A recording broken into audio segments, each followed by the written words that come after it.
Hi guys, my name's Natalia and welcome back to my channel. Recently, I've decided that I want 2025 to be the year where I start rereading more books. I'm not sure if you guys are big on rereading books. I feel like there are people that either reread books quite often or people that almost don't reread at all. Up until this point, I've reread a few books. And I will say I did really enjoy the rereading process, mainly because quite a lot of time passed since I read these books for the first time. So I just forgot a lot of the details. Obviously, I remember the main story and the main characters and maybe the biggest plot twist, but other than that there's a lot of things that I just forgot, and there are a few books that I'm really starting to forget, and also I just kind of miss them. I miss these worlds, I miss these characters, and I just want to experience these books again. So I made a list of all the books I want to reread in 2025. Obviously there's also a lot of books that I want to read for the first time, so we'll see whether I'll actually have enough time to reread all of these books. But I really hope I do, because I really want to dive back into them. So let's get started with the list. The first book that I am planning to reread, probably next month, is Six of Crows. So it is a duology. I remember when I first read it, I was so into it. I was so absorbed. I was so oh my god, I love reading. This is what I was looking for. And honestly, the characters in this duology are my biggest comfort characters. I love the found family trope in this series. It is also pretty fast paced. So in this series we follow a group of outcasts that come together, and they go on a heist. Now, I will be honest, I did forget a lot of the smaller details and a lot of the scenes. When I was reading it for the first time, I really was not paying attention to it the way I pay attention to books now, because I do review them online and I talk about them on my YouTube channel, my social media. So a lot of thoughts I have while reading, I write them down, and back then I didn't really do that. I was just reading, and I wasn't really writing down any of my thoughts. So that's why I want to reread it, just also so I can review it a little bit better. The next book that I really want to reread is The Cruel Prince. It is the first book in the Folk of the Air trilogy. Obviously I want to read the entire trilogy, but I'm starting with the first book. If you love political intrigue, slow burn, and enemies to lovers, this trilogy is so good. And Jude, the protagonist, is honestly one of my favorite characters of all time, and I just miss her so much, and I miss Cardan as well. I am slowly starting to really forget what happened in those books, so I think it's time to refresh my memory and just read it again. Okay, the next book that I want to reread is, I think, an interesting one. I don't think it's a genre that I will be rereading often, but in this case I need to reread it. The book I'm talking about is a thriller mystery. It's called A Good Girl's Guide to Murder by Holly Jackson. I think I read it around the similar time as Six of Crows. So both of these books really got me back into reading. Before that I was in a really long reading slump.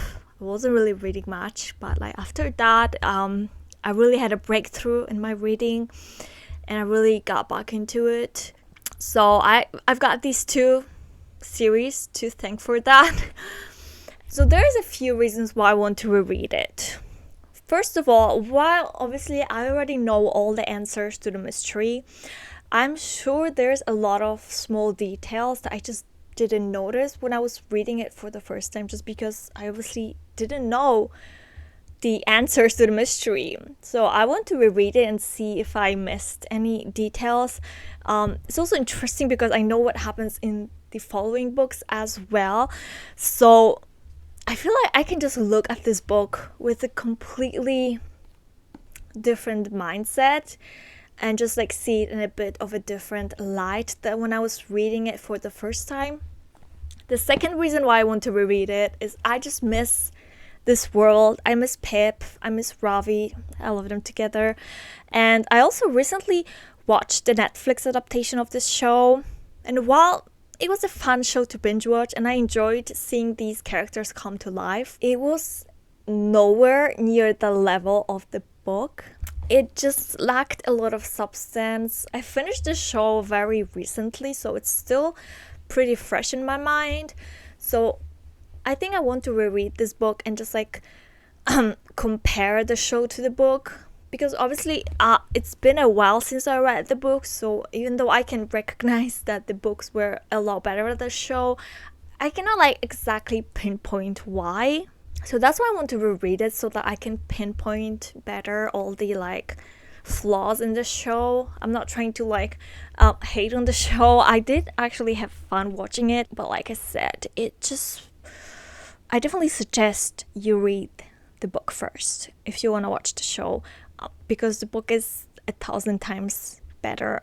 There's also one more reason why I want to reread this book. So obviously after rereading this book, I will go into the second and third book as well. And I really want to reread the third book, because I remember when I first read it, I don't know what I was expecting, but I was not expecting that.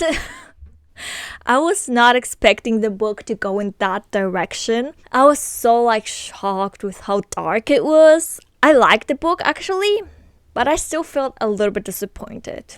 But lately I've been really thinking about this book. I think especially after watching the Netflix adaptation, I've been thinking about this trilogy in general, and it was actually really bold of Holly Jackson to go in that direction, and I actually think it was a good decision. And the more I think about this book, the more I'm like, I don't really know why I criticized it so much, but obviously it's been a while since I read it, so I think the best way to see how I really feel about this book is to just reread it, and to just reread the entire series with the focus on the third book, just so I can see if I like it better now. So yeah, really happy to reread this series. Even though I technically know all the answers already, I just feel like I will still have so much fun rereading it. The next book on my list is The Shining by Stephen King. I actually read it like many years ago. I will say I barely remember anything. Obviously I do remember like the overall story. I also watched the movie,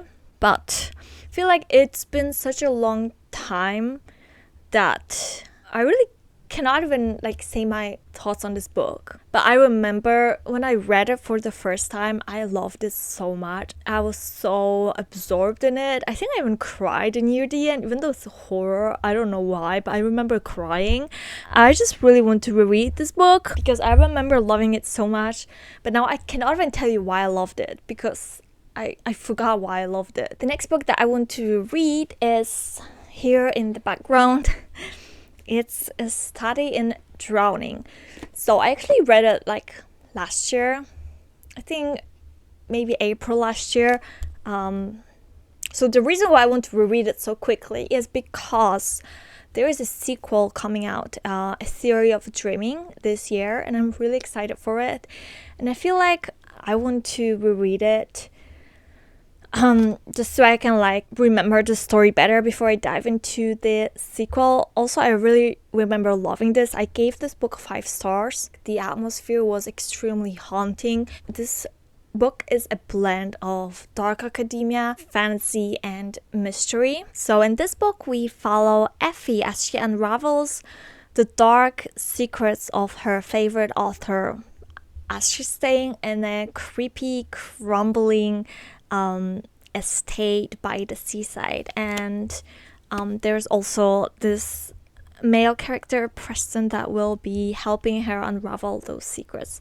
I just remember really liking the prose in this book. I thought it was so beautifully written, and all these careful descriptions just made this book so magical and so vivid to me. It was also very eerie, especially because of the mystery aspect. Also, I love Effie. Like, she was just such a relatable character. I loved her so much. So I just really want to experience this book again before I dive into the sequel. So I will probably be reading it around the time the sequel comes out, just so I can dive into the sequel straight after finishing rereading this. So I'm really excited for that. Okay, the next two books that I want to reread are by the same author, and they do have like a bit similar vibes, so I'm just like putting them together. But both of these books are by Ashley Poston. First book is The 7-Year Slip, and the second book is The Dead Romantics.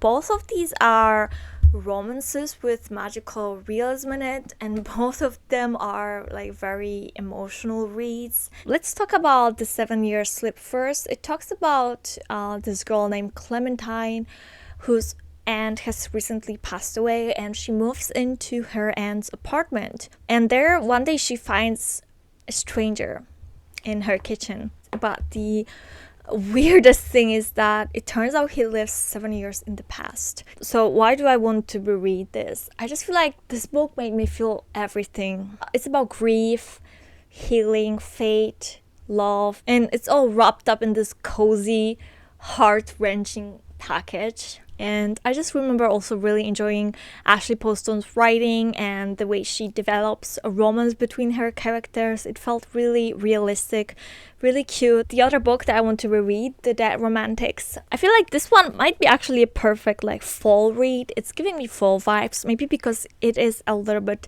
spooky.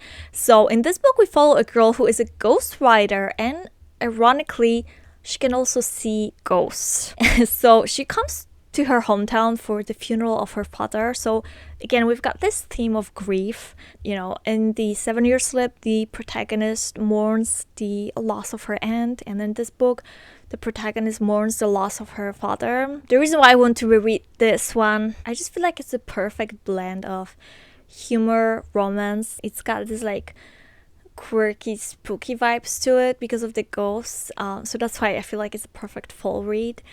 But, you know, it's not like a scary read at all. It's a little bit spooky, but not scary. It's like really cute and emotional at the same time. I mean, similar to The 7-Year Slip, just obviously the stories are different, the characters are different. So while these books might seem similar, they are two completely different books. And I do recommend both of them. Okay, the next book that I want to reread is actually a non-fiction book. And it has a pretty special place in my heart, and it's been so many years since I read it. I honestly forgot most of the content and most of the advice that was given in this book. The edition that I have is in Polish. I actually went to Poland, which is my home country, during Christmas, and I still have some of my books in my family home that I owned back in Poland, and this book is one of them.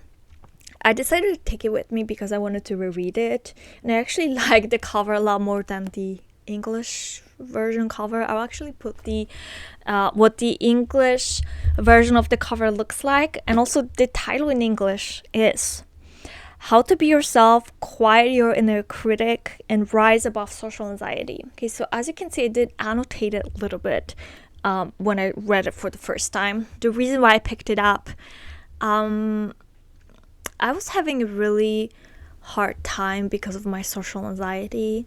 I was feeling like I will never get out of it. I will never be able to just live without my brain making it so hard for me to interact with humans. Anyway, I was in a very dark place actually. I also was not really attending any therapy. I was not taking any medications, none of it. But also, you know, therapy is actually expensive. So I was like, okay, instead of going to therapy, let's just read this book and see if it can help me fix my life. I don't think it fixed my life, but I definitely remember that there were a lot of quotes and a lot of advice that really resonated with me. But also I remember when I first read it, it was just a very interesting feeling because up until that point, I felt so lonely with my social anxiety. Felt like no one is having such a hard time interacting with people, and no one is having such a hard time being scared of what other people think about you all the time. But then I read this book and I realized that I'm not alone in this struggle, and so many people have the same fears as me. This book just made me feel a bit less lonely, and just like I said, a lot of the advice was actually pretty good. I do not think that this book can change your life or it will heal your social anxiety 100%, but I think if you are someone that really struggles with like social interactions and social anxiety and just like the fear of what other people think about you, and if it really bothers you constantly, you might want to pick this book up, because I do remember really enjoying it. I especially am interested in the annotations that I made, because obviously I do not remember what I annotated back then. I'm really excited to reread this book and see what useful advice I can find this time. Okay guys, so that was actually the last book on my list, at least for this year. Obviously I'm sure, next year I will make a new list of books that I want to reread, but for this year I feel like that's enough books. So definitely let me know in the comments below whether you guys reread books or not, and if you do, then how often do you reread them. That's it for this video. Don't forget to like it and subscribe to my channel, and I'll see you in the next video. Bye!